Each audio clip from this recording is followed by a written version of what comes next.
මොකද්ද කියලා එම්බක් ආයතනේ මම ඩෙස්ක් කැලෙන්ඩර් එකක් ඕඩර් කරා. ඒක තමයි මේ ඇවිල්ලා තියෙන්නේ. මේක නම් දැන් ගොඩක් දවස් ඇවිල්ලා. මට මේක මේ ඇත්තටම ඕනාවටම ඕඩර් කරපු එකක් නෙමෙයි. ආයතනයට උදව්වක් ඉදිරියට තමයි මම ගත්තේ මේක. මොකද එම්බක් ආයතනේ මටත් විදිසතුන් වෙනුවෙන් ගොඩාක් උදව් කරලා තියෙනවා. අසන්න වෙච්ච සත්තු වෙනුවෙන් ගොඩක් තුවාල වෙලා ඉන්න අයට ඇවිල්ලා බෙහෙත් කරලා තිනවා. මම දැනුවත්වම මේ වගේ මේ අය වරන් ගිහලා බෙහෙත් කරලා නැවත ඒ පරිසරයට මුදා හැරලා තිනවා. පෞද්ගලිකව මම දන්න ආයතනයක්. ඉතින් ඒ කියන්නේ මම දැනුම් දුන්නට පස්සේ එහෙම මට උදව් ලැබිලා තියෙනවා. ඉතින් ඒ වෙනුවෙන් මට කරන්න පුළුවන් පුංචිම උදව්වක් තමයි මේ කරේ. මම මේ වගේ පැක් කරලා තියෙනවා. මං හිතන්නේ ලස්සන හරි බරයි ඒක මේ කැලෙන්ඩර් එක මේ හොඳට තියෙනවා. මම හිතන විදිහට ගාණ නම් උනේ මට මතක විදිහට 1500ක් හෝ ඒ වගේ ගාණක් මට හරියට මතක නැහැ. දැන් ටිකක් දවස් ඕඩර් කරලා ඒ හින්දා බලන්න හරි ලස්සනයි නේද? මම හිතන්නේ ඒගොල්ලන්ගේ මේ ඒගොල්ලන්ගම රෙස්කියු කරපු සත්තු තමයි මේ ෆොටෝ වල ඉන්නේ. මේ වගේ තමයි තියෙන්නේ. වගේ මේ පොඩි කැලෙන්ඩර්ස් දෙකක් තියෙනවා. වගේ කැලෙන්ඩර්ස් දෙකක් තියෙනවා.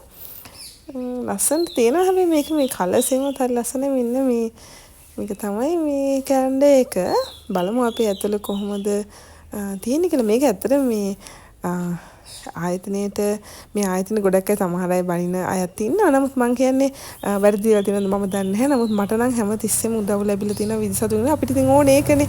විදිසතුන් වෙනුවෙන් ගොඩාක් උදව් කරලා තියෙනවා. අසන්න සත්තු වෙනුවෙන් ඒකට කියන්න කතා කරන්න බෑ. මිනිස්සෙක් වගේ උදව් ඉල්ලන්න බෑ. ඉතින් ඒ වගේ සතුන්ට උදව් කරන තැනක්. ඉතින් ඒ නිසා මම නම් ඒක පොසිටිව් පැත්තට තමයි ආයතන ගැන දකින්නේ.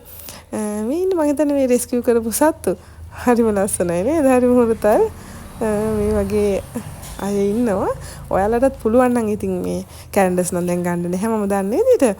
ඉතින් ඔයාලටත් පුළුවන් නම් මේ එයාලගේ තව එක ටී-ෂර්ට් ඒ වගේම සෙරෙප්පු ඒ වගේ මං හිතන්නේ තියෙනවා විකුණන්න මේ දුම් තියෙන ෂොප්ස් වල එහෙම තියෙනවා මම දැකලා තියෙනවා. ඉතින් පුළුවන් නම් එහෙම හරි අරගෙන උදව්වක් කරන්න මං හිතන්නේ. ඉතින් ඒක Tamanට පෞද්ගලිකව අපිට සමහරවිට සතු රෙස්කියු කරන්න සතුන්ට බෙහෙත් කරන්න බෑ. නමුත් මේ ආයතනයේ ගොඩාක් මම දැනුවත් මෙහෙම කරලා තියෙනවා. ඉතින් අදටත් ඒ සතුන් හොඳින් ඉන්නවා මම දැකලා තියෙනවා. මම ගොඩක් මේ තවමත් මම දකින්න සතු ඉන්නවා. මේගොල්ලෝ බේරපු අය එහෙම බෙහෙත් කරලා. ඉතින් පුළුවන් නම් ඔයාලත් ඉතින් ඒ ආයතනයට උදව්වක් විදිහට මොන හරි යාළගේ දෙයක් පර්චේස් කරන්න පුළුවන් නම් පර්චේස් කරන්න. මේ වගේ විස්තර ඔක්කොම තියෙනවා මේ ආයතනයේ මේ කැලෙන්ඩර් එකේ. ගොඩක් ලස්සනයි මේක. හැබැයි ඇත්තටම කැලෙන්ඩර් එක මං හිතුවට වඩා ක්වොලිටි විදියට තියෙනවා. ඒ කියන්නේ ඒගොල්ලෝ අර ලාභයක් ලබා ගන්න කරාපු දෙයක් වුණත් ලස්සන මේ වගේ ස්ටිකර් කාඩ් එකක් එහෙම තියෙනවා.